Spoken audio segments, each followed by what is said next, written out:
selamat beribadah di hari yang indah ini. Saya senang sekali bisa bertemu dengan Bapak Ibu teman-teman semua lagi di tempat ini. Dan selamat datang juga buat yang baru datang dan buat yang teman-teman online.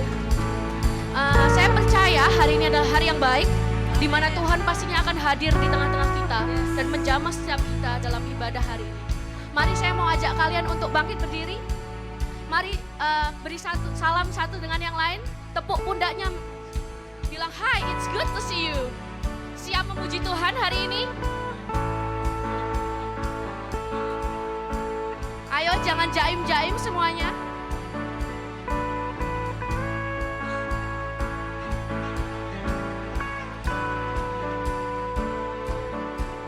Dan saya juga akan bacakan ayat mingguan kita di Amsal 9 ayat 10-11 dikatakan, permulaan hikmat adalah takut akan Tuhan, dan mengenal yang maha kudus adalah pengertian. Karena oleh aku umurmu diperpanjang dan tahun-tahun hidupmu ditambah. Ada amin semuanya? Dan sebelum mulai ibadah kita, mari kita tundukkan kepala dan kita akan berdoa. Bapa, kami bersyukur Tuhan atas kasih karunia dan penyertaan-Mu atas setiap kami, sehingga kami bisa berkumpul bersama-sama di tempat ini. Sebentar kami akan memulai ibadah kami, kiranya Engkau yang turun Tuhan di tengah-tengah gereja ini. Kami rindu ya Bapa, lawatan-Mu turun Tuhan menyentuh setiap hati kami. Kami percaya Engkau hadir Tuhan di tengah-tengah kami. Oleh sebab itu Tuhan, kami mau siapkan hati kami. Kami mau memuji muliakan nama-Mu.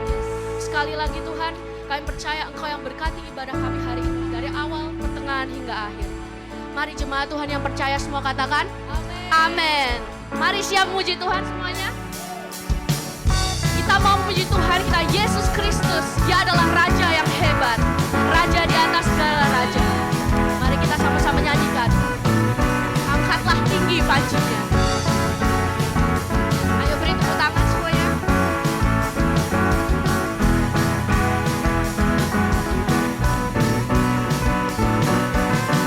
Angkatlah tinggi pancinya dan sorakanlah kemenangannya. Kemenangannya.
semua berkati dengan pujian-pujian kita hari ini. Saat ini, mari kita masuk dalam hadirat Tuhan lebih lagi. Kita datang dalam hadirat Tuhan. Kita tinggikan Dia, karena Dia layak disembah. Apapun keadaan kita hari ini, Dia Tuhan yang tahu. Gak ada yang tersembunyi di mata Tuhan. Keadaan boleh berubah. Semua boleh berubah. Tapi Tuhan Yesus tidak pernah berubah. Janjinya ya dan amin. Dia Tuhan yang setia. Dia Tuhan yang tidak pernah meninggalkan kita. Terima kasih Tuhan. Ucapkan terima kasih Tuhan. Ucapkan terima kasih buat hari ini. Buat segala kemenangan yang kita lewati. Terima kasih Tuhan. Haleluya. Haleluya. Sungguh besar setiamu, Kau nyatakan bagiku. Kau Bapa yang selalu mengerti isi hatiku. Katakan kemuliaan-Mu. Kemuliaan-Mu Kau janjikan, aku tetap percaya. Sama-sama katakan. Percaya janji-Mu ajaib, terukir dalam kehidupan-Mu. Ku berserah di dalam kekuatan-Mu. Ku percaya. Saudara, lagu ini judulnya Ku Percaya Janji-Mu. Sekitar 5 tahun yang lalu, pada saat sebelum COVID. Tapi keadaan berubah sekarang. 5 tahun yang lalu sama sekarang. Tapi satu hal, ada kata-kata di sini. Janji Tuhan terukir dalam hidup kita. Apapun keadaan kita, karena saya percaya orang yang menanti-nantikan Tuhan, dia akan terbang seperti Raja Wali. Raja Wali kalau ada badai, dia tidak menghindar. Dia akan menerpa, dia akan terbang tinggi supaya sayapnya semakin kuat. Begitulah kita. Apabila ada hal yang gak enak dalam hidup kita, proses kita itu untuk menguatkan kita. Sampai detik ini, yang saya tahu penyertaan Tuhan selalu sempurna. Sama-sama, saya tahu di sini semua tahu lagu ini. Kita nyanyi dari awal dengan sungguh-sungguh. Nyanyikan lagu ini seperti 5 tahun yang lalu. Sungguh besar setiamu, Kau nyatakan bagiku. Kau Bapa yang selalu mengerti. Kau Bapa yang selalu mengerti isi hatiku. Kemuliaan-Mu Tuhan. Kemuliaan-Mu Kau janjikan. Ini kepercayaan kami Tuhan. Sama-sama katakan dengan iman. Percaya janji-Mu ajaib, terukir dalam kehidupan-Mu. Ku berserah di dalam kekuatan-Mu. Hanya Kau segalanya bagiku. Kami percaya. Percaya janji-Mu ajaib, Tidak pernah berubah Tuhan. terukir Selalu ada dalam hati kami janji-Mu. berserah di dalam kekuatan-Mu. Ku percaya.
Walking together will make this journey easier. That's why we need a community. This week is the week of iCare. For those who haven't joined iCare and would like to join, please approach Teresa after the service. Next Sunday, we are celebrating our church's 12th anniversary. We are super excited and busy preparing for this big milestone. Mark your calendar and let's celebrate together. Please bring a dessert to share. If you have any prayer requests, please fill out the form at linktree/IFGF Wellington. We will pray together.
And that's all the news for today.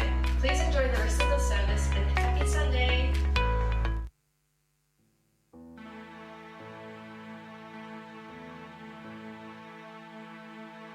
Kita bangkit berdiri.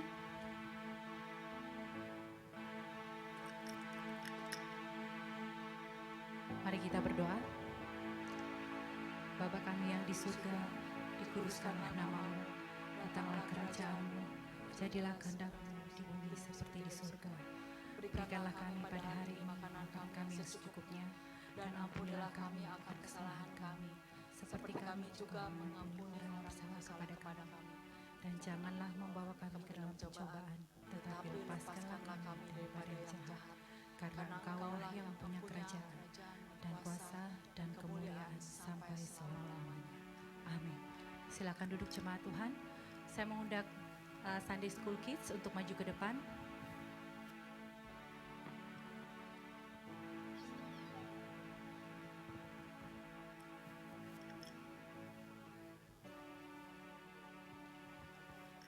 Saya mengajak jemaat Tuhan untuk arahkan tangan kita. Satukan hati, kita mau doakan anak-anak kita. Mari kita satu dalam doa. Bapa di surga, kami mengucap syukur. Terima kasih Tuhan untuk hari ini. Kami percaya anak-anak kami hari ini akan belajar sesuatu yang baru melalui firman Tuhan yang mereka terima hari ini Tuhan. Mereka siap menerima benih firman Tuhan dalam kehidupan mereka. Dan kami percaya benih ini tidak akan mati begitu saja. Tetapi setiap benih firman yang mereka terima akan bertumbuh dan berbuah untuk kemuliaan Tuhan. Kemanapun mereka pergi, dengan siapapun mereka bergaul Tuhan, jadikan mereka terang dan garam. Kami percaya Engkau yang memberkati setiap guru-guru sekolah minggu, mengajar, mendidik Tuhan anak-anak ini Tuhan dalam takut akan Tuhan. Apapun Tuhan materi yang diberikan Tuhan, biar senantiasa diberikan dalam hikmat Tuhan. Kami bersyukur, kami percaya mereka akan menikmati hari ini.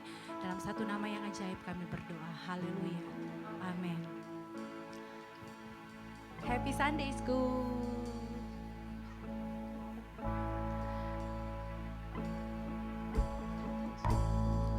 Jemaat Tuhan, saya mengajak kita satukan hati, kita akan berdoa untuk pokok-pokok doa jemaat. Mari satukan hati, kita mau berdoa bersama. Bapa di surga, terima kasih Tuhan, terima kasih. Kami bersama-sama dengan saudara-saudari kami Tuhan, yang mereka sudah disembuhkan Tuhan.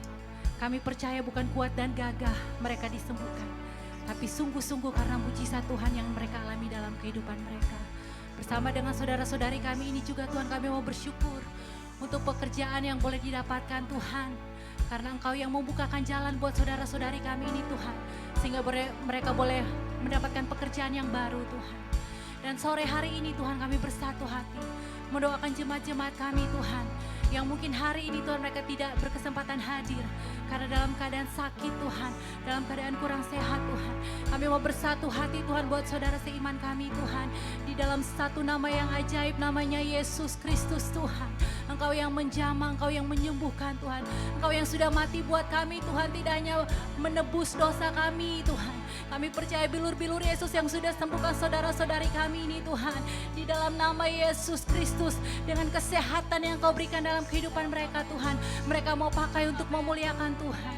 Tuhan, kami satu hati Tuhan, kami berdoa Tuhan untuk saudara-saudari kami Tuhan yang mengurus visa Tuhan, residen maupun working Tuhan visa. Kami berdoa bersatu hati Tuhan, Engkau yang bukakan jalan Tuhan buat saudara-saudari kami ini Tuhan.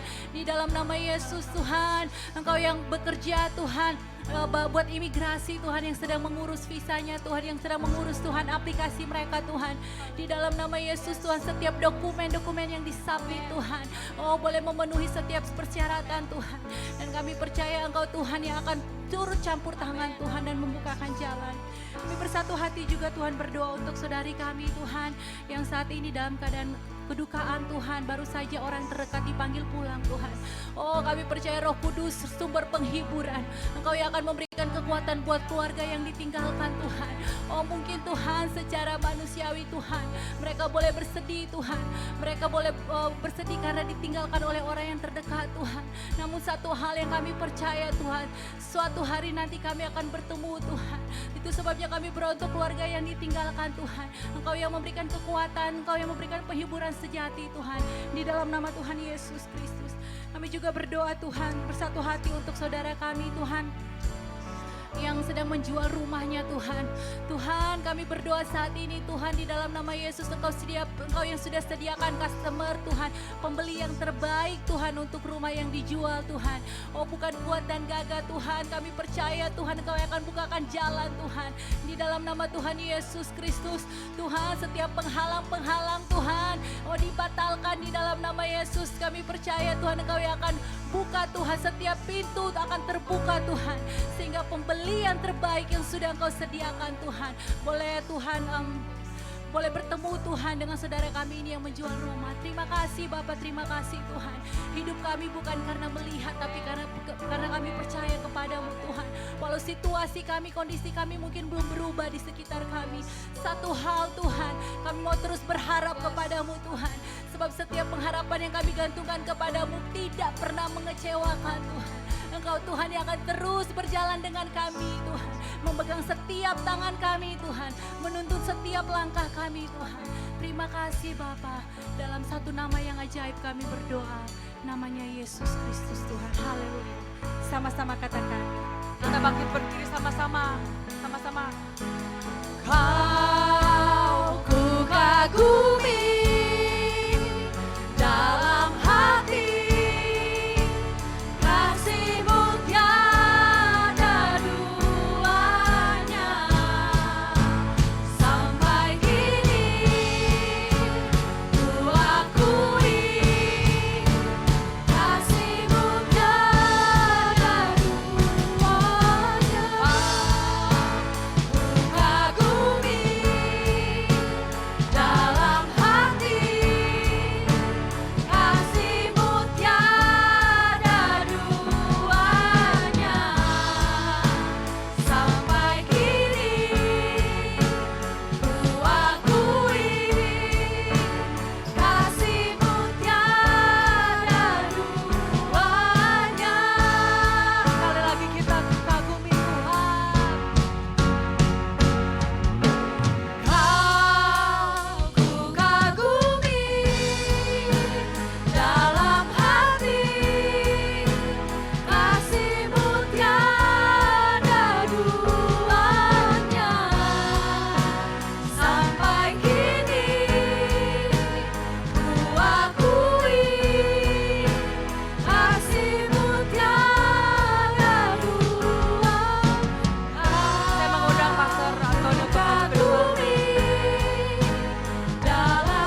atas kasih-Mu bagi hidup kami Tuhan. Tiada duanya Tuhan, begitu berharga, begitu luar biasa bagi kehidupan kami semua. Bapa, terima kasih atas segala kebaikan-Mu. Kami bisa di sini, bisa hadir saat ini. Itu semua karena kasih-Mu ya Bapa. Kau beri kami kesempatan untuk berfellowship, untuk menyembah, meninggikan nama-Mu, untuk mendengarkan firman-Mu. Terima kasih Tuhan. Setelah ini hamba akan menyampaikan firman-Mu. Biar Roh Kudus yang sempurnakan semuanya. Roh Kudus yang beracara, segala perkataan yang keluar dari mulut hamba, Roh Kudus sempurnakan semuanya Tuhan. Biar firman yang ditabur bertumbuh subur di hati kami semua. Roh Kudus, Kau lembutkan setiap hati kami, agar kami bisa mendengar firman-Mu, mengerti firman-Mu, dan melakukannya dalam kehidupan kami semua. Terima kasih, kami serahkan semua ke tangan-Mu ya Bapa. Dalam Yesus kami mengucap syukur. Yang percaya katakan amin. Silakan duduk semua. Shalom semua. Apa kabar? Kurang kompak kayaknya. Coba lagi. Apa kabar? Asik. Oke, kita bulan ini masih bicara tentang a teachable spirit. Berapa bulan ini kan kita sebenarnya kalau kita perhatikan topiknya itu banyak bicara tentang mengikuti Yesus dan memuridkan. Banyak bicara tentang discipleship, banyak tentang memuridkan. Nah, salah satu hal yang penting untuk kita semua menjadi murid adalah kita harus memiliki namanya pertumbuhan yang terus-menerus dan menjadi dewasa rohani. Nah, pengenalan akan Tuhan itu juga sangat penting. Relasi kita dengan Tuhan harus bertumbuh terus. Untuk itu kita harus punya namanya di sini sebutlah a teachable spirit, hati yang mau diajar. Supaya kita mau bertumbuh terus dalam Tuhan, kita mau berkembang, maju terus. Jadi kita nggak stagnan ya. Nah, kalau minggu lalu ada yang ingat Pastor Jack khotbahnya tentang apa? Judulnya apa? Wah, lupa semua. I will, ya. Kalau sekarang I must. Ya. Jadi nyambung sini kira kemarin minggu lalu I will, sekarang I must. Jadi hari ini saya mau sharing dari perjalanan kehidupan Timotius. Timotius kan kalau kita tahu ya, dia adalah seorang muridnya Paulus. Dia itu banyak mengikuti Paulus dalam misi-misinya, banyak juga belajar dalam kehidupan Paulus, ajaran dia. Dan pada akhirnya dia itu menjadi seorang pemimpin gereja. Dia itu adalah bishop pertama di Efesus. Nah, jadi saat Timoti, kalau kita baca di kitab Timoti itu, dia itu memulai saat dia masih muda ya. Jadi dia sudah menjadi pemimpin gereja di sana, dia tuh menghadapi banyak tantangan. Makanya Paulus itu menuliskan surat supaya dia tetap setia, dan Paulus juga mengajarkan apa yang harus dilakukan untuk memimpin gereja di sana. Nah, ya hari ini kita mau belajar dari kehidupan Timoti supaya kita bisa sanggup menyelesaikan setiap panggilan Tuhan dalam hidup kita. Setiap tugas yang Tuhan berikan, panggilan Tuhan dalam hidup kita, kita mau bisa menyelesaikannya dengan baik. Kita mau finish strong gitu, seperti Timotius. Kita harus mau diajar juga. Kita mau belajar hari ini. Sebelum kita baca dari 2 Timotius 3 ayat 10 sampai 17, mungkin saya ceritakan sedikit konteksnya dulu. Ayat 1 sampai 9 itu berbicara tentang tantangan apa saja yang Timotius hadapi. Kalau kita baca nanti bisa baca di rumah ya, 2 Timotius 3 ayat 1 sampai 9. Itu banyak bercerita tentang pada hari-hari akhir akan datang masa sukar. Manusia akan mencintai dirinya sendiri, menjadi hamba uang, sombong, fitnah, berontak, tidak peduli pada ajaran yang benar, tidak mau mengasihi, ada guru-guru palsu, bahkan ada yang beribadah tapi hanya sekedar menjalankan kewajiban. Jadi banyak sekali tantangan yang Timoti hadapi, dan saya percaya maksudnya hal-hal seperti itu juga hal yang kita hadapi saat ini, benar gak sih? Bahwa keadaannya ya sebenarnya apa yang sudah diceritakan di sana, diberitakan di sana ya masih apply dengan kehidupan kita saat ini. Bahwa ya orang-orang akan banyak mengasihi dirinya sendiri. Mereka tidak mau diajar, tidak mau diberi ajaran yang benar. Kita menghadapi semuanya itu saat ini. Nah, kita baca dari 2 Timotius 3 ayat 10 sampai 17. Saya akan bacakan yang genap, kalian baca yang ganjil ya. 1, 2, 3. Tetapi engkau telah mengikuti ajaranku, cara hidupku, pendirianku, imanku, kesabaranku, kasihku, dan ketekunanku.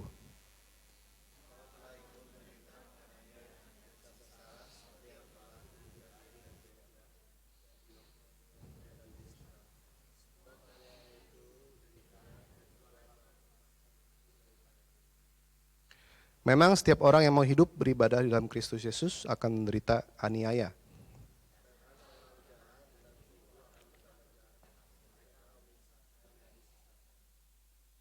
Tetapi hendaklah engkau tetap berpegang pada kebenaran yang telah engkau terima dan engkau yakini, dengan selalu mengingat orang yang telah mengajarkannya kepadamu.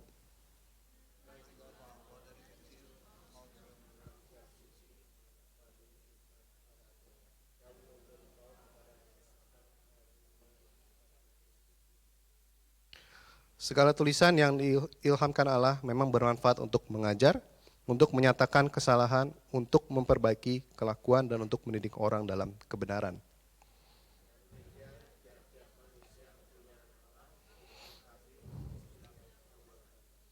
Oke, ada beberapa hal yang saya mau bagikan hari ini adalah, yang pertama adalah bicara tentang carefully follow. Boleh bilang kiri kanan, carefully follow. Kalau saya bacakan lagi di ayat 10, tetapi engkau telah mengikuti ajaranku, cara hidupku, pendirianku, imanku, kesabaranku, kasihku, dan ketekunanku. Telah mengikuti. Kalau di terjemahan bahasa Inggrisnya dikatakan, you have carefully follow my doctrine, manner of life, purpose, faith, long suffering, love, and perseverance. Nah, kalau mengikuti, di sini kan dikatakan carefully follow itu bicara tentang sebuah kesetiaan di mana seorang murid itu harus setia mengikuti ajaran yang sudah diajarkan. Jadi tidak peduli apa yang tantangan yang kita hadapi, kita mau tetap mengikuti, karena setiap proses yang kita alami, setiap hal yang kita alami, itu adalah sebuah proses untuk memurnikan juga menjadi pelajaran buat kita ke masa depan. Sama seperti Timotius ya, dia sudah mengikuti semua ajarannya Paulus, dan semua hal yang dia sudah diikuti, dia melalui semua proses itu akan membantu dia untuk maju terus sebagai pemimpin di sana. Nah, kata carefully follow itu sendiri dalam bahasa sini ya, parakoloteu, yang diartikan adalah to make an extensive effort to learn the details and truth about something. Jadi bukan hanya mengikuti, tapi di sini dikatakan lebih jelas lagi bahwa to make an extensive effort to learn the details and truth. Extensive effort, berarti ada sebuah effort yang keras ya, maksudnya berusaha dengan kuat, berusaha dengan keras untuk belajar sesuatu dengan detail dan kebenaran tentang something gitu ya. Jadi di sini carefully follow ini artinya lebih dalam, bukan hanya sekedar mengikut, bukan hanya sekedar belajar, cuman kita harus memberi effort dengan keras gitu, benar-benar dari apa ya? Jadi bukan hanya sembarangan ya, cuman ikut terus nggak ada yang cuman hanya duduk gitu, cuman karena disuruh atau apa, cuman dia punya effort benar-benar dari dirinya untuk extensive effort untuk melakukannya. Jadi bukan hanya, kalau dulu di sini suka ada yang belajar, kalau waktu belajar dulu ada yang namanya SKS ya. Ada yang tahu ya? Sistem kebut semalam ya. Kalau itu belajarnya cuman kalau mau ujian besok baru mulai belajar. Sistem kebut semalam kelar. Di sini kita nggak mau seperti itu, bahwa kita mau beri effort, extensive effort untuk belajar sesuatu. Bahwa bukannya hanya besok mau ujian baru besok jangan mungkin saat susah baru kita mulai belajar, baca kejadian sampai wahyu dalam 1 hari. Ya enggak lah, kita harus belajar dengan kita beri effort. Kita jangan malas-malasan, kita mau beri dengan keras kita belajar. Bukan hanya kita belajar saat kita perlu. Nah, masalahnya apa sih yang membuat kita susah untuk belajar dengan sungguh-sungguh? Salah satunya mungkin yang saya bisa bilang adalah kita sering fokus kita banyak terganggu, ya nggak sih? Kita suka distracted banyak. Dan hal-hal yang mendistract kita tuh banyak hal. Berbagai hal yang membuat kita tertarik dengan hal yang lain dibanding kita menyediakan waktu untuk belajar dengan sungguh-sungguh. Ini contoh aja mungkin ya, Dulu waktu saya SD, ini kata orang tua saya rajin katanya. Katanya ya, hoax ya. Terus katanya saya rajin pulang sekolah itu nggak tidur enak aja. Pulang sekolah ada apa kan kalau di sekolah di Indonesia tuh banyak PR. Kalau di sini mungkin waktu SD kurang ya, kurang PR. Kalau di sana PR-nya banyak. Jadi katanya saya dulu pulang sekolah belum makan belum apa kerjain PR dulu sendiri. Nggak usah disuruh orang tua, nggak usah diomelin. Udah tahu kerjaan PR. Katanya gitu rajin. Saya juga ingat-ingat sedikit kayaknya bener rajin. Ingat pas bikin PR-nya gitu. Enggak. Terus tapi makin lama makin kelas besar tuh kelas 5, 6 dari 4 atau saya lupa pokoknya dari kelas 4, 5, 6 ke atas tuh udah beda katanya. Nilainya udah turun kelihatan. Kan kalau dia ada raport ya, ada ini kelihatan nilainya merahnya udah keluar. Nah, karena kenapa? Karena ternyata saya sudah kenal yang namanya nonton TV. Banyak TV kan dulu banyak film kartun ya anak-anak ya. Contohnya kalau nggak salah saya ingat dulu baru keluar tuh namanya Senseiya tuh di TV, salah satu TV swasta, mungkin baru satu kali TV swasta saat itu ya. Senseiya, waduh. Terus ada yang namanya apa lagi? Senseiya tahu semua kan ya? Atau saya doang sama Jack yang tahu? Dragon Ball belum. Masih Google apa? Google 5 ya. Oh nggak tahu semua kayaknya nih. Waduh, umur kayaknya beda jauh. Ada yang namanya Megaloman, tahu Megaloman? Tahu ya. Nah, itu banyak film deh, pokoknya hal-hal seperti itu yang mengganggu istilahnya waktunya untuk belajar dipakai untuk nonton TV seperti itu. Karena dia itu pinter, mereka mulai kalau nggak salah mulai nyalain acara anak-anak tuh udah setelah pulang sekolah, mereka udah tahu anak-anak pulang sekolah jam berapa, mulai deh banyak. Udah gitu banyak sering juga main di luar di komplek dekat sama teman, main apalah, main tak umpet, main lain-lain.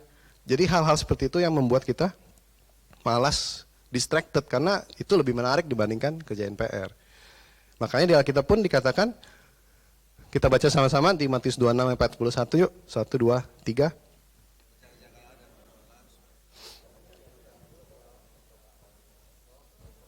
Tapi daging lemah. Jadi roh itu penurut, daging lemah. The spirit indeed is willing, but the flesh is weak. Jadi kalau kita pikirkan seperti ini adalah bahwa spirit kita tuh mau saat kita disuruh, kita tahu waktunya baca firman, waktunya berdoa. Spirit kita tuh tahu, kita mau, willing. Dia tuh mungkin udah ingetin, oh iya kayaknya waktunya baca nih, waktunya doa nih. Tapi masalahnya adalah dikatakan di sini our flesh is weak, daging kita lemah. Makanya sekarang kita apalagi kalau di handphone ya, kita taruh Alkitab udah di handphone semua. Udah gitu taruh Alkitab sebelahnya sosial media lagi. Jadi tangannya mau pencet, roh spirit willing ke kiri mungkin ya, tapi flashnya ke kanan pencetnya. Yang keluar adalah sosial media, mungkin ada notifikasi. Baru mau buka ayat, notifikasi muncul mungkin, ada yang posting ini, ada yang posting itu, kepencet lah. Kalau itu dagingnya, nyalainnya daging, katanya daging saya lemah, saya pencet yang itu. Jadi hal itu yang membuat kita ke distracted. Belum lagi yang namanya orang udah nonton film seri atau apapun, kayak nanggung kan, mau ini tanggung lah habisin. Udah episode berikutnya tanggung lah habisin. Sampai akhirnya kita udah malam, wah waktunya doa nih, tapi tanggung udah ngantuk, tidur. Karena itulah spirit kita tuh mau, udah diingatkan sepertinya spirit kita tuh bilang, it's time to read, it's time to pray. Tapi indeed memang dikatakan flesh, daging kita lemah. Makanya kita harus membuat diri kita tetap fokus kepada hal-hal yang lebih penting. Kita rubah mindset kita untuk memikirkan hal-hal yang lebih penting juga. Kita berubah prioritas kita. Kita harus tahu yang mana kita harus dulukan. Ya mungkin mau nonton, mau apapun sosial media itu kita bisa lakukan nanti. Istilahnya nggak perlu kita prioritaskan waktu kita dengan baik. Makanya kita selalu ingat ya di Matius 6:33 dikatakan, tetapi carilah dahulu kerajaan Allah dan kebenaran, maka semua itu akan ditambahkan kepadamu. Kita selalu diingatkan hal itu.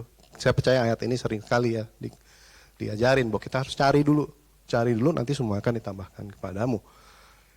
Give God your best, God will bring out the best for you, in you. Kita berikan Tuhan yang terbaik, waktu kita yang terbaik, fokus kita yang terbaik. Dan saya percaya dia juga, Tuhan juga yang akan bring out yang terbaik dalam hidup kita untuk kemuliaan dia gitu. Makanya kita harus namanya yaitu carefully follow, tetap fokus kita kepada Tuhan. Memang distraction banyak, tapi kita tetap fokus kita bilang kepada diri kita sendiri, kita bilang kepada flesh kita, daging kita ya. Ini prioritasnya, you do it gitu, misalnya daging kita harus lakukan. Nah yang poin yang kedua yang mau saya sharingkan adalah bicara tentang I must. Kalau tadi kan judulnya I must ya, jadi I must carefully follow, yang kedua adalah I must continue. Di sini dikatakan di ayat 14, tetapi hendaklah engkau tetap berpegang pada kebenaran yang telah engkau terima dan engkau yakini, dengan selalu mengingat orang yang telah mengajarkan kepadamu. But you must continue in the things which you have learned and been assured of, knowing from whom you have learned them.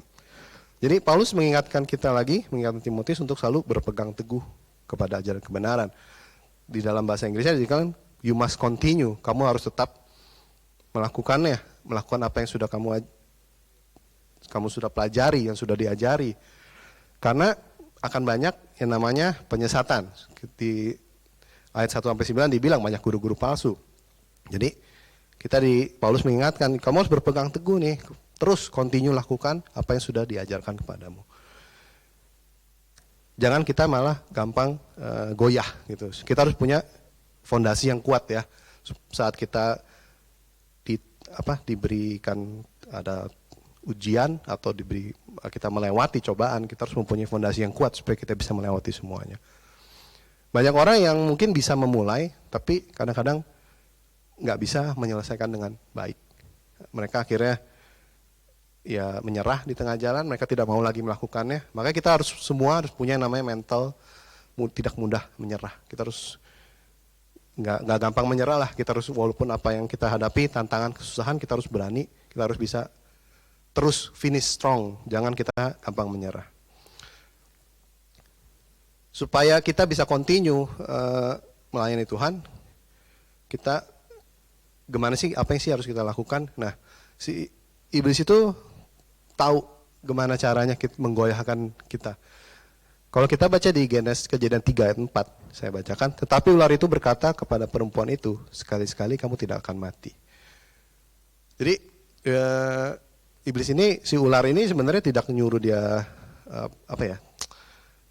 tidak memaksa Hawa untuk makan, tapi dia hanya membuat Hawa meragukan perintah Tuhan.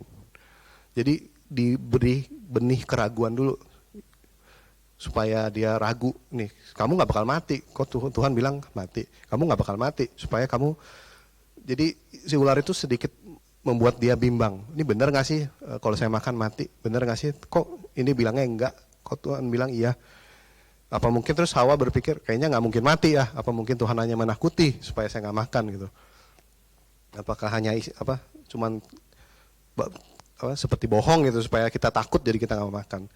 Di saat kita mulai ragu, di saat fondasi kita mulai nah itu fondasi kita mulai dites gitu, diuji ya.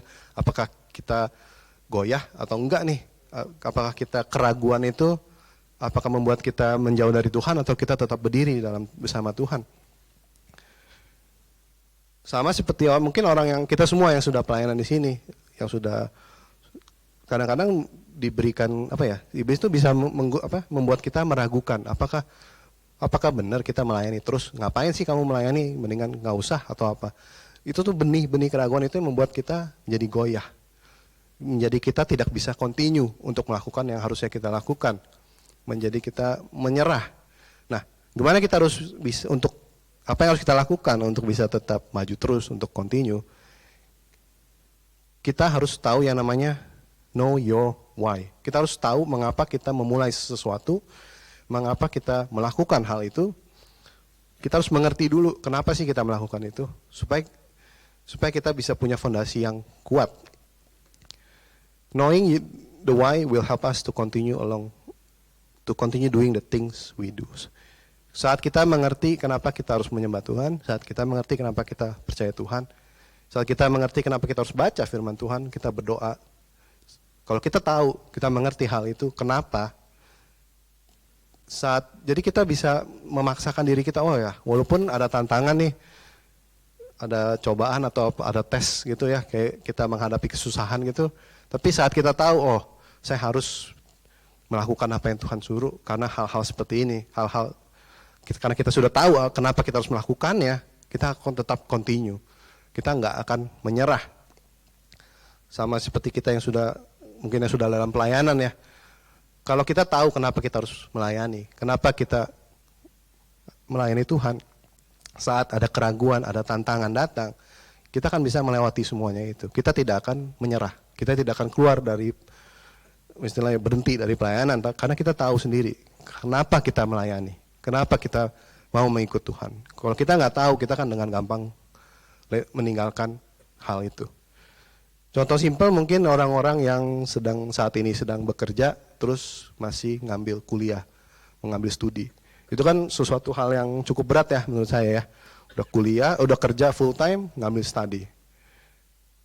Kalau kita kita nggak tahu kenapa kita ambil studi itu, kenapa kita harus memaksakan diri kita untuk belajar lagi, kita akan dengan gampang menyerah di tengah jalan. Kita bilang, udahlah, ngapain sih buang-buang waktu, capek-capekin, mendingan saya santai, relax gitu. Karena kalau kita tahu kenapa kita ambil, karena supaya untuk masa depan kita supaya kita dapat degree supaya kita dapat kerjaan yang lebih baik. Kalau kita tahu kenapa kita melakukan, kenapa kita study itu, kita akan terus continue study itu sampai selesai. Karena kita sudah mengerti why we need to do it. Makanya itu penting, kita harus mengerti why. Kenapa kalian di sini pun kalian juga harus mengerti kenapa kalian datang, kenapa kalian harus mendengar firman Tuhan ke gereja. Why-nya itu penting karena kita menjadi sebuah fondasi kita. Kita tahu kita melakukan ini kenapa. Kalau kita nggak tahu, kita hanya ikut-ikutan, ya suatu saat mungkin kalau ada tantangan datang, kita akan dengan gampang kita akan keluar, kita akan goyah. Nah, makanya itu perlunya kita namanya komunitas orang-orang percaya untuk saling mengingatkan.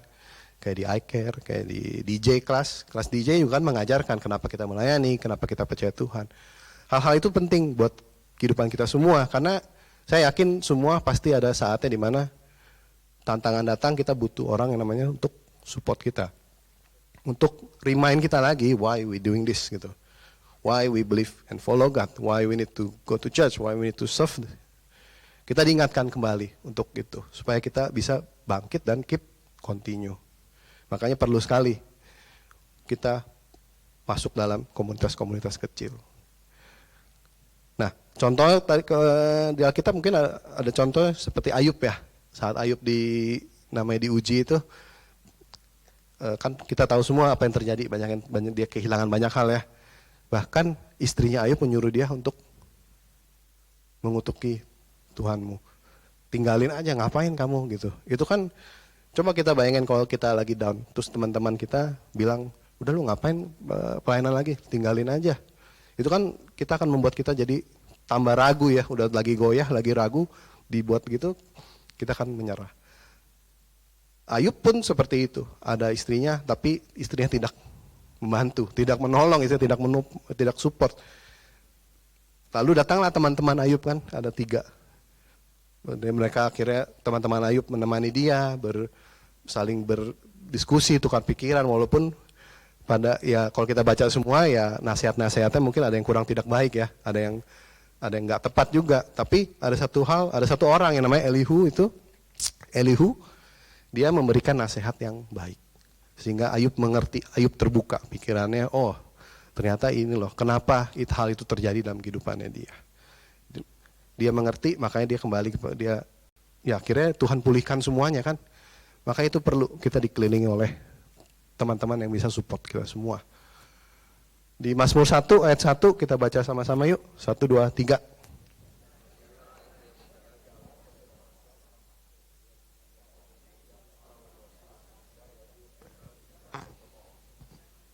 Kita mungkin kalau yang suka ikut prayer meeting, kita udah pernah dengar berapa kali ini ya, ayat ini ya, kita udah sering kita ngomongin lagi bahwa ya dibilang berbahagia orang yang tidak kerja menurut orang fasik. Berarti kita berbahagia kalau kita punya community yang bisa saling support, yang mengajarkan kebenaran, apa yang benar.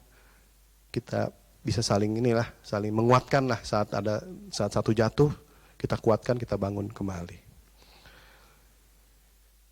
Dengan inilah kita bisa berpegang teguh, bisa terus continue kepada panggilan yang Tuhan sudah berikan dalam hidup kita.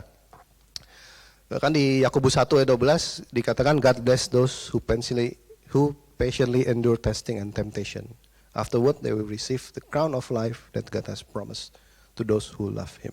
Kita harus keep continue, apapun tantangan yang kita hadapi, kita harus maju terus, continue melakukan apa yang Tuhan sudah mau dalam hidup kita. Kita akan menerima namanya mahkota kehidupan yang sudah Tuhan janjikan buat kita semua. Siapa yang semua mau terima kan pasti ya mahkota kehidupan, amin. Nah, kita harus continue terus, keep going on. Hal yang ketiga yang saya mau bagikan adalah bicara tentang equip. I must be equipped. Nah, dikatakan di ayat 16 dan 17, saya bacakan. Seluruh kitab suci ditulis sesuai dengan perkataan Allah sendiri. Semuanya berguna untuk mengajar, menegur, menunjukkan kesalahan dan mendidik kita untuk hidup benar di mata Allah. Kesimpulannya, melalui firman Allah, setiap orang yang sudah menjadi miliknya dimampukan dan diperlengkapi untuk menjalankan segala tugas yang baik yang diberikan Allah kepada kita. Jadi Tuhan itu memanggil kita, memberikan kita tugas. Dia tidak seperti membiarkan kita begitu aja. Kayak misalkan ada mungkin anak kita bilang dia belum bisa nyetir, Pak tolong ajarin nyetir dong. Kita cuma kasih kunci nih mobil sana, kamu belajar sendiri. Enggak seperti itu, Tuhan tidak seperti itu. Kalau Tuhan sudah memanggil kita, Tuhan sudah mau kita melakukan sesuatu, Dia tidak akan membiarkan kamu begitu saja. Dia akan me-equip kamu, dikatakan di sini, kita setiap orang sudah menjadi miliknya, dimampukan dan diperlengkapi. Jadi perlengkapan Tuhan itu sudah ada gitu, sudah buat kita semua. Jadi mungkin seperti orang berperang gitu ya, kayak tentara, semua kan dia lengkap ya, senjata, semua, sepatu, seragam. Tuhan tahulah apa yang harus kita jalani dalam hidup ini, ya nggak sih? Tuhan tahu tantangan kita apa. Kedepannya Tuhan dunia ini seperti apa, Tuhan tahu semuanya. Tapi makanya Tuhan sudah perlengkapi kita semua. Dan perlengkapan itu juga komplit, jadi perlengkapannya nggak setengah-setengah, nggak kayak senjata tanpa amunisi gitu. Kamu tembak nih, tapi nggak ada amunisinya. Tuhan nggak seperti itu. Makanya dikatakan yang tadi di perlengkapan itu dalam bahasa aslinya exartizo, to make someone completely adequate or sufficient for something. Jadi perlengkapan yang Tuhan berikan, firman Allah yang Tuhan berikan bagi kita, itulah perlengkapan kita, itu adalah cukup adanya untuk kita semua. Itu sudah full, istilahnya dengan firman Tuhan yang Tuhan berikan kepada kita itu cukup buat kita untuk menghadapi semuanya. Jadi nggak setengah-setengah gitu perlengkapannya, nggak cuman senjata doang atau cuman sepatu doang atau helm doang, tapi perlengkapan itu full. Firman Tuhan itu full buat kita untuk maju terus, untuk menyelesaikan panggilan Tuhan, untuk menyelesaikan tugas-tugasnya Dia. Nah, permasalahannya kita udah tahu ada perlengkapan, ada semuanya, Tuhan sudah menyediakan. Terkadang apa sih yang kita nggak mau? Misal kita nggak mau melanjutkan, kita mau menyerah. Kadang-kadang adalah rasa tidak layak atau rasa tidak mampu. Nah, contohnya aja saat Gideon dipanggil Tuhan untuk membebaskan orang Israel dari Midian. Kita baca sama-sama yuk di Hakim 6 ayat 15, 1, 2, 3. Tuhanku, dengan apakah selamatkan orang Israel? Sukum Manasseh.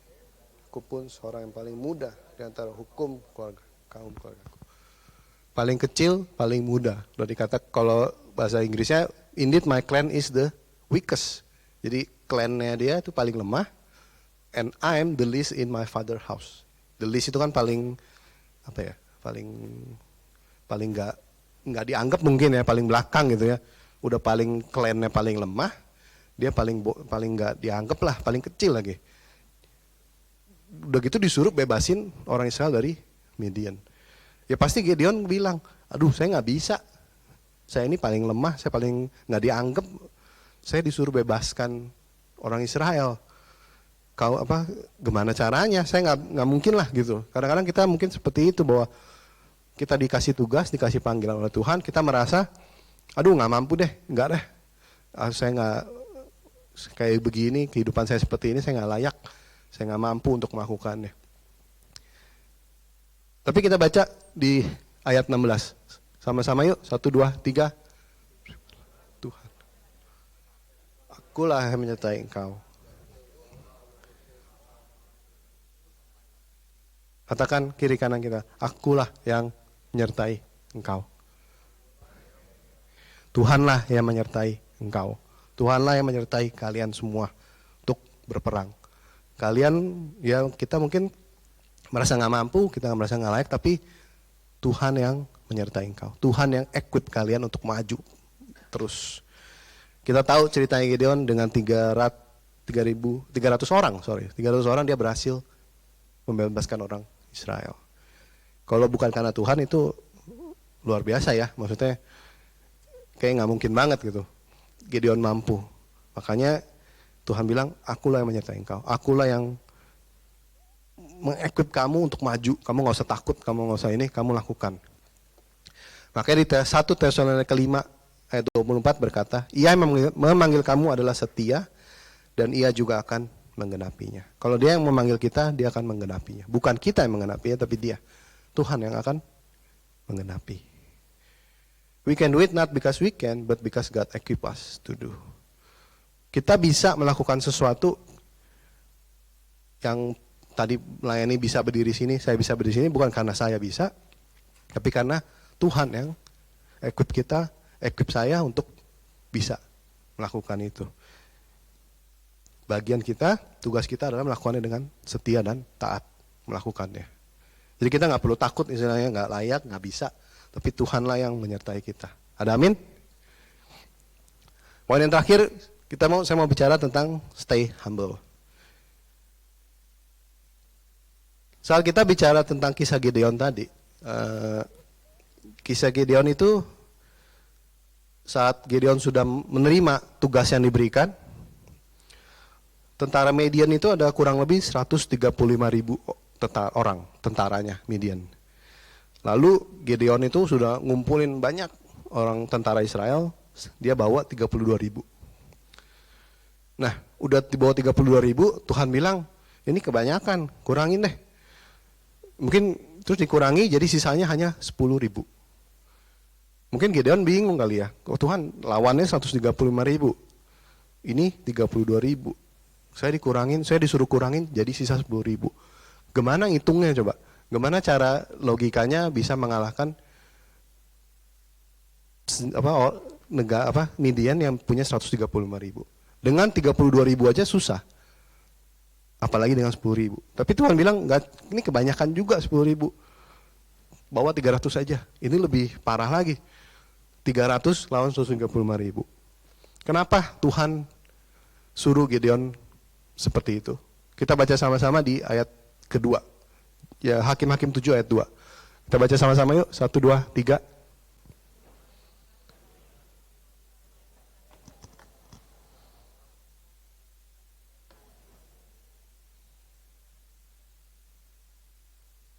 Dengan orang Israel memegah-megahkan diri terhadap aku. Tanganku sendirilah yang menyelamatkan aku. Tuhan tahu kalau Gideon bawa 32.000, orang Israel akan jadi sombong. Dia pikir dia menang karena dia mampu, karena dia banyak, karena dia hebat, karena dia kuat. Tapi Tuhan mau ngajarin 300 orang juga bisa mampu, bisa menang. Karena bukan kamu yang menang, kan Tuhan sendiri yang berperang, yang memenangkan orang Israel. Tuhan mau mengajarkan mereka tidak sombong. Tuhan mau mengajarkan mereka untuk stay humble, rendah hati selalu dalam hidup mereka. Kita bicara tentang teachable spirit ya, hati yang mau diajar. Gimana caranya kita bisa punya hati yang mau diajar? Kita harus memulai dengan kerendahan hati kita. Kalau orang yang merasa dirinya pintar, merasa orang sombong, biasanya dia itu nggak mau diajarin orang. Karena mereka merasa, saya lebih hebat dari kamu, saya lebih pintar daripada kamu, saya lebih sukses daripada kamu, ngapain saya dengerin kamu? Dia tidak akan mau mendengar pendapat orang. Makanya kita harus belajar untuk rendah hati. Kalau orang sombong kan biasa mikirnya mereka bisa semua karena mereka mampu. Karena mereka merasa pintar, mereka mampu melakukannya. Kalau udah seperti itu, dia tidak akan punya teachable spirit. Tidak akan bisa mau menerima ajaran, tidak bisa diajar, tidak mau punya hati yang mau diajar. Nah, kalau kita bicara untuk stay humble, itu saya rasa merupakan suatu hal yang tidak mudah ya buat kita semua. Ya buat saya sendiri juga saya harus remind myself gitu. Kita harus stay humble dalam setiap hari, dalam apapun keadaannya, apapun orang bilang apa, kita harus stay humble. Karena di saat kita sudah berpikir kita adalah rendah hati, itulah artinya kamu sudah mulai sombong karena kamu berpikir kamu rendah hati. Oh, kamu bisa bilang, oh saya orangnya rendah hati loh. Nah itu udah tanda-tanda bahwa kamu sombong, kamu pikir kamu rendah hati. Makanya susah kalau misalkan orang melakukan hal baik kan, oh ya saya baik, saya tahu nih saya melakukan yang baik, bisa bilang ya. Tapi kalau rendah hati, oh saya rendah hati loh. Orangnya juga bingung yang bilang, gimana sih katanya rendah hati, ngapain kasih tahu gitu. Susah makanya, nggak mudah untuk itu. Apalagi kalau kalau kita lagi sukses ya, kita lagi berhasil, terus lihat orang lain gagal, kita bisa rendah hati gampang. Oh, Tuhan bantu saya. Karena kita tahu dia kasih, dalam hati ya mungkin kita merasa, oh Tuhan bisa, Tuhan bantu saya loh. Walaupun kita merasa, oh dia nggak bisa, mungkin Tuhan bantu saya jadi bisa. Tapi yang lebih susah adalah saat kita sukses, orang lain lebih sukses, lebih berhasil dari kita. Mungkin dalam hal yang sama, ternyata kita merasa kita udah berhasil, ternyata sebelah kita atau teman kita lebih hebat lagi. Bisa nggak kita berpikir tetap, oh Tuhan baik, apakah kita marah, timbul namanya iri hati atau kok Tuhan gitu sih, dia lebih sukses daripada saya. Kalau lagi kita sukses terus orang itu gagal mah gampang, itu mah oh ya Tuhan baik. Terus pas kita lagi sukses, dia lebih berhasil. Bisakah kita merayakan keberhasilan kita dengan mereka? Dengan orang yang lebih berhasil, bisakah kita terima hal itu? Kita harus tetap stay humble makanya. Nah ini ada yang tahu nggak ini pemain basket ini? Twin Tower ya. Ini yang kiri ada David Robinson, ini Tim Duncan. Ini tahun 99. Udah pada lahir kan 99 ya? Ada yang belum lahir 99? Banyak ya. Jack udah lahir, Jack. Oh baru setahun. Udah kerja. Ini ceritanya jadi si David Robinson itu dulunya itu dia adalah pentolannya, istilahnya jagoannya San Antonio Spurs dari tahun berapa ya saya lupa. Dia jagoannya terus tiba-tiba Tim Duncan masuk, dia tuh pemain rookie itu baru masuk jadi pemain basket ya. Dan pada tahun itu dia berhasil Spurs menjadi juara. Nah saat menjadi juara, Tim Duncan, David Robinson diinterview oleh sebuah majalah olahraga. Ditanya bagaimana rasanya bisa menang menjadi juara pertama ini NBA. Ya dia berkata bahwa dia ngomong bahwa iman itu adalah suatu hal yang penting buat dia sebagai seorang pribadi dan atlet. Iman juga telah membantu saya menghadapi banyak hal termasuk ego dan kesombongan. Dia bilang saya tidak bisa menyangkal bahwa rasanya nggak enak melihat Tim Duncan berdiri di podium dengan trofi final MVP. Jadi Tim Duncan saat itu menjadi pemain terbaik. Karena padahal David Robinson itu adalah selalu pemain yang terbaik di tim itu. Dia bilang nggak enak tuh ngelihat tim kita menang tapi yang menjadi pemain terbaik ternyata si Tim Duncan. Padahal selalu saat dia bermain dia selalu menjadi yang terbaik. MVP dia nggak istilahnya jagoannya tuh selalu kalau dapat penghargaan selalu dia yang dapat. Nah saat itu dia merasa walaupun timnya menang dia sedikit mungkin ada rasa, wah kok dia sih, kok Tim Duncan sih yang jadi pemain terbaik, bukannya harusnya saya. Lalu dia bilang dia teringat akan kisah di Alkitab tentang Daud dan Raja Saul. Saat Daud membantu Raja Saul memenangkan peperangan, Saul itu nggak senang karena orang Israel memuji-muji Daud. Dibilang Daud membunuh ribuan orang, tapi Saul hanya sedikit lah gitu dibandingin Daud. Akibatnya Saul itu kan tidak bisa menikmati kemenangan dia ya. Padahal itu menang loh dia.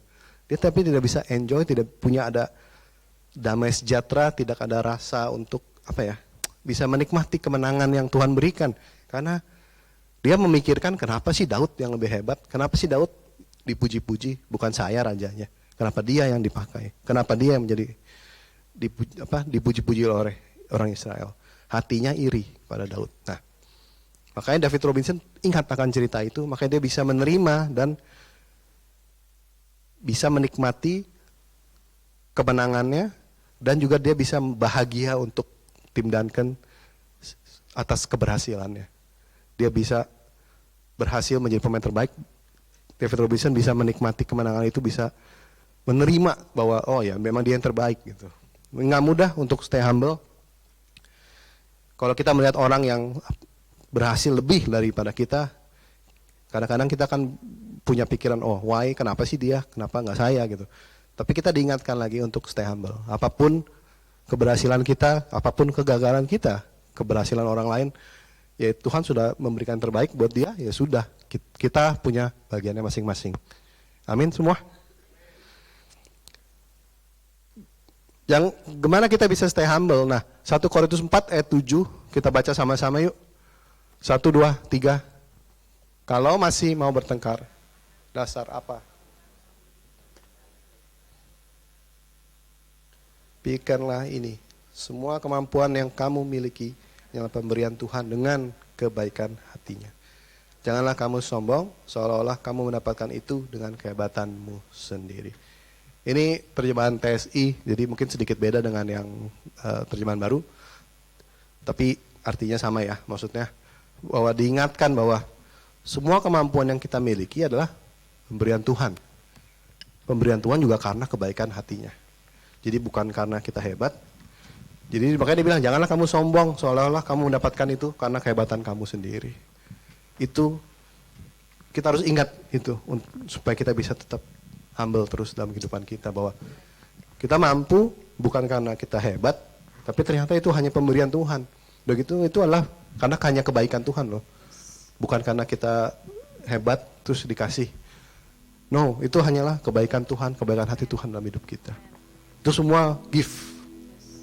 Kalau kamu dikasih sesuatu, ya masa kamu menyombongkan diri kamu, oh saya dikasih loh. Ya enggak, kita terima, kita pakai, kita tetap stay humble dalam hidup ini. Saya akan bacakan yang ayat 1 Petrus 5 ayat 6. Demikianlah juga kamu, hai orang muda, tunduklah kepada orang-orang yang tua. Dan kamu semua rendahkanlah dirimu terhadap seorang terhadap yang lain. Sebab Allah menentang orang-orang yang congkak, tapi mengasihi orang rendah hati. Karena itu rendahkanlah dirimu di bawah tangan Tuhan yang kuat, supaya kamu ditinggikan pada waktunya. Terkadang kita berbuat sesuatu, motivasinya apa? Supaya dilihat orang, supaya dipuji orang, dihormati orang. Kita belajar bahwa ayat ini mengingatkan kita tidak perlu meninggikan diri kita. Kita disuruh merendahkan diri kita di hadapan Tuhan, biar Tuhan yang meninggikan kita pada waktunya nanti. Kita nggak usah cari pujian di luar, nggak usah cari hormat di luar sana. Kita nggak usah cari reward dari orang luar. Tuhan yang akan berikan semuanya itu. Jangan kita menjadi seorang Farisi ya, saat kita berdoa, orang Farisi berdoa, mereka berdoa di pinggir jalan supaya Tuhan Yesus bilang mereka sudah menerima rewardnya, yaitu puji-pujian. Mereka sudah terima. Apakah lebih baik kita menerima? Bukankah lebih baik kita menerima pujian dari Tuhan dibandingkan orang-orang di sana? Humility is not a mere ornament of Christian, but an essential part of the new creature. It is a contradiction to be sanctified man or a true Christian and not humble. Kerendahan hati bukan hanya sekedar ornamen atau hanya hiasan dalam kehidupan Kristen kita. Itu merupakan suatu esensi yang penting dalam kehidupan kita sebagai manusia baru. Kalau kita sudah hidup baru, kerendahan hati itu kita harus punya semuanya. Itu suatu hal yang penting. Kita nggak bisa bilang kita adalah seorang Kristen yang sejati, pengikut Tuhan yang sudah mengikut lama, tapi kita sombong. Karena kerendahan hati adalah sebuah esensi yang penting bagi kita semua. Mari kita bangkit berdiri. Untuk kita semua bisa finish strong, untuk menyelesaikan panggilan Tuhan dalam hidup kita, tugas Tuhan dalam hidup kita, kita harus punya hati yang mau diajar. Kita harus memberikan effort untuk belajar terus. Kita harus continue, kita harus belajar mengerti kenapa kita melakukan yang kita lakukan saat ini. Dan Tuhan akan menyertai kita selalu. Kita nggak perlu takut, kita nggak perlu merasa nggak mampu, nggak layak. Tuhan equip kita semua. Dan ingat satu hal adalah kita harus stay humble dalam perjalanan kita, dalam panggilan Tuhan. Biar kita bisa menyelesaikan semuanya dengan baik. Mari kita tundukkan kepala, kita mau berdoa. Ya Bapa, terima kasih atas firman-Mu. Saya berdoa agar firman-Mu ini tabur, tumbuh subur hati kami semua yang mendengarkan Tuhan. Ajar kami Tuhan untuk menyelesaikan panggilan-Mu. Ajar kami untuk menyelesaikan tugas-tugas yang Kau berikan bagi hidup kami ya Tuhan. Mungkin kami tidak layak, mungkin kami tidak mampu. Tapi kami percaya Engkau yang akan memampukan kami. Engkau yang menyertai kami. Tugas kami adalah setia dan taat selalu. Beri kami kerendahan hati Tuhan, ajarkan kami, remind ourselves. Ingatkan kepada kami semua Tuhan untuk selalu rendah hati dalam hidup ini. Bahwa segala sesuatu, segala kemampuan, apapun yang kita punya, itu semualah pemberian dari Tuhan. Adalah karena kebaikan Tuhan, bukan karena kehebatan kita. Terima kasih ya Bapak. Saya percaya firman ini biar bisa bertumbuh subur di hati kami semua. Percaya Tuhan yang memberikan terbaik bagi hidup kami, mengajarkan kami untuk finish strong dalam hidup ini. Terima kasih ya Tuhan. Dalam Yesus mengucap syukur. Amin. Ini aku percaya tiada yang mustahil bagimu. Kuasa-Mu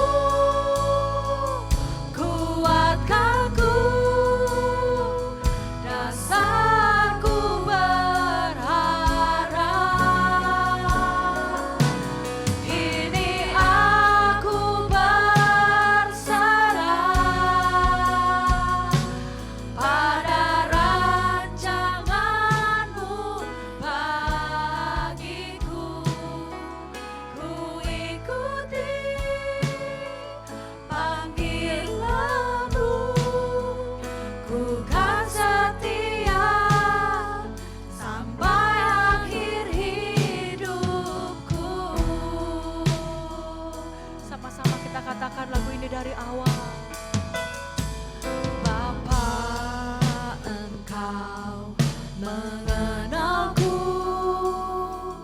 lebih dari siapa. Hanya Engkau Tuhan yang mengetahui kami Tuhan. Engkau tahu ceritaku dan isi hatiku.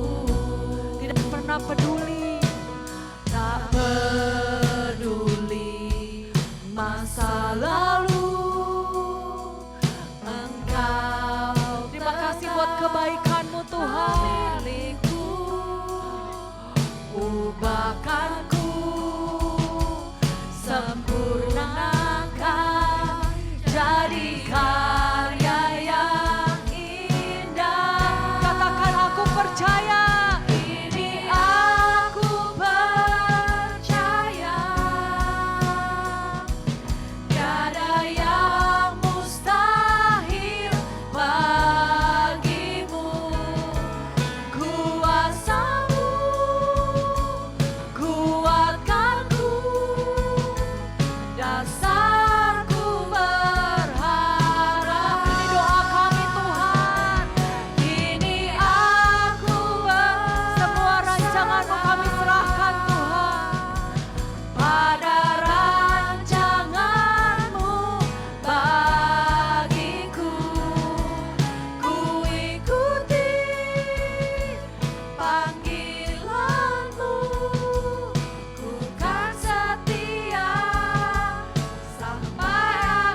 inilah janji kami ya Tuhan.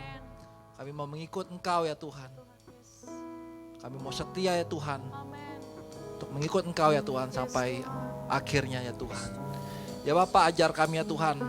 Pada bulan ini ya Tuhan kami belajar melalui tema ini ya Tuhan, teachable spirit ya Bapak. Ajar kami ya Tuhan untuk mengerti the why. Mengapa kita ada di dunia ini ya Tuhan. Ini adalah merupakan suatu hikmat yang Kau tetapkan ya Tuhan. Turunkan kepada kami semua Tuhan, agar kami mengerti ya Tuhan, mengapa dan untuk apa ya Tuhan kami ada di dunia ini ya Tuhan. Supaya kami bisa melakukan pekerjaan-pekerjaan yang terbaik ya Tuhan, yang telah Engkau rencanakan, yang telah Engkau rancangkan dalam kehidupan kami ya Tuhan. Setiap kami memiliki panggilan kami masing-masing ya Bapa. Ajar kami untuk mengerti itu ya Tuhan, agar kami bisa hidup sesuai dengan rencana-Mu ya Bapa. Ajar kami ya Tuhan, berikan kepada kami ya Tuhan hikmat-Mu ya Tuhan, biar kami terus bisa menjadi anak-anak-Mu ya Tuhan, yang setia ya Tuhan, yang tidak terombang-ambingkan ya Tuhan oleh apapun juga ya Tuhan. Terima kasih Bapak, kami mengucap syukur untuk firman-Mu yang disampaikan oleh Antoni pada hari ini Tuhan. Mari kita terima berkat yang daripada Tuhan. Jika Engkau pada hari ini telah mendengar firman yang disampaikan dan melakukan dengan setia, maka Tuhan akan mengangkat Engkau mengatasi segala bangsa di bumi. Diberkatilah Engkau pada waktu masuk dan diberkatilah Engkau pada waktu keluar. Tuhan akan memerintahkan berkat ke atasmu, yakni di atas lumbungmu, di dalam segala studimu, segala usahamu, dan segala pekerjaanmu. Engkau akan selalu naik dan bukan turun. Engkau akan selalu menjadi kepala dan bukan ekor. Apapun yang engkau kerjakan selalu berhasil. Diberkatilah keluargamu serta hubunganmu dengan mereka. Rumahmu selalu dipenuhi dengan sukacita, kekudusan, iman, pengharapan, dan kasih. Kuasa Roh Kudus akan menyertai engkau sampai sekarang dan selama-lamanya. Terima kasih Bapak, kami ucap syukur untuk hari ini. Kalau kami bisa diberikan kesehatan lagi yang melimpah dari Engkau ya Tuhan. Kami berdoa ya Bapak untuk negara kami New Zealand, untuk kota Wellington ya Tuhan. Biarlah Kau yang terus berkati ya Tuhan. Biarlah kami bisa menjadi perpanjangan berkat ya Tuhan untuk di kota ini ya Tuhan. Kami juga berdoa untuk negara kami Indonesia ya Tuhan. Kau yang terus berikan kedamaian ya Tuhan. Saat ini kami tahu ya Tuhan akan ada pemilu sebentar ya Tuhan. Kau yang terus berikan suasana yang terbaik ya Tuhan untuk pemilu ya Tuhan. Biar semua bisa berjalan dengan baik ya Tuhan. Kami berdoa untuk Bapak Presiden pemerintahan Jokowi dari paling atas sampai bawah ya Tuhan. Biarlah hikmat-Mu terus turun atas pemerintahan ini ya Bapak. Terima kasih Bapak, kami berdoa untuk keluarga kami ya Tuhan, sanak saudara kami ya Tuhan. Biar Engkau yang terus beri perlindungan yang terbaik ya Tuhan. You are still in control ya Bapak. Kami berdoa ya Tuhan untuk fellowship kami ya Tuhan, Engkau yang berkati. Kami berdoa untuk makanan yang kami makan ya Tuhan, bisa menjadi kesehatan bagi tubuh jasmani kami Bapa. Di dalam nama Tuhan Yesus kami berdoa. Amin. Happy Sunday teman-teman. Happy Sunday.